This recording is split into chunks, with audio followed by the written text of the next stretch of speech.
Porsche up the road ahead. 52 minutes on the clock here at Spa. It's getting to the exciting part, isn't it? And we've not lacked excitement for any point of this race, but finally we're going to start to see who has got what. So Guven coming back at Rovera. Rovera sitting on the back of Stolz. Into the chicane they go. So it's Porsche leading. There it is, the other side of La Source then, onto lap 520. Last year it was 549 laps, and we were predicting a little while ago, like 3 hours ago, we weren't going to make that because of the interruptions that we've had to the race, but we've had no red flags, which hasn't always been the case through either incidents and or weather. And although we've had safety car periods, yes, it's flowed all the way through. So here is Preining coming up now into Les Combes. Goes right, goes left, goes right the other side. There is Dante Rapinge down to 4th now in silver. There is Finn Wiebelhaus, who is 5th in silver.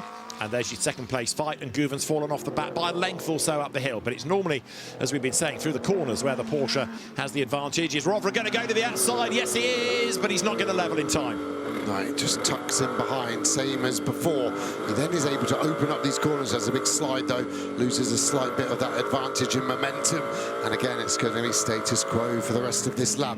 Next opportunities into the bus stop at turn 18. Guven dropping back ever so slightly. And again, I think Stolz is having to work hard for this guy. He's having to manipulate the weight, going deep to corners, late apexes, trying to draw straight lines out of corners.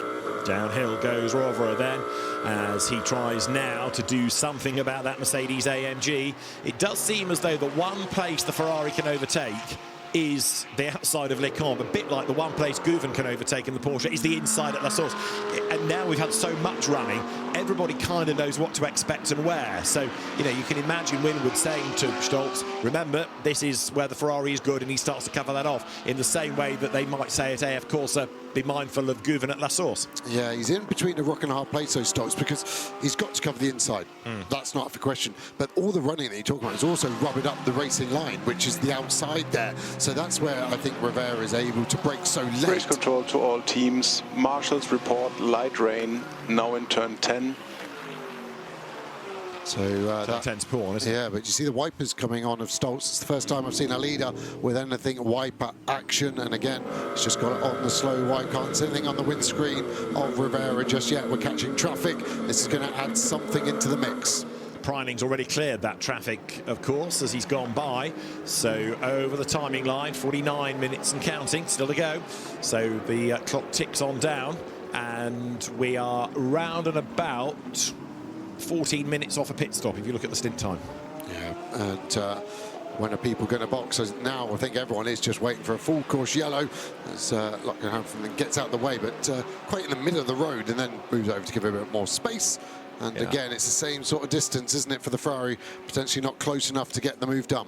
But he's very quick going up the hill, is Rovera, and again, he's just about close enough to get a toe. That's where Guven seems to struggle through a Rouge. Spends the rest of the lap coming back, and here comes Rovera. Stolz knows what's coming, and this is Rovera to the outside line, but he's not able to get fully alongside, and there are now some spots of rain starting to fall on the windscreen. Not enough to make the track treacherous, but Rovera crawling all over the back of that Mercedes AMG.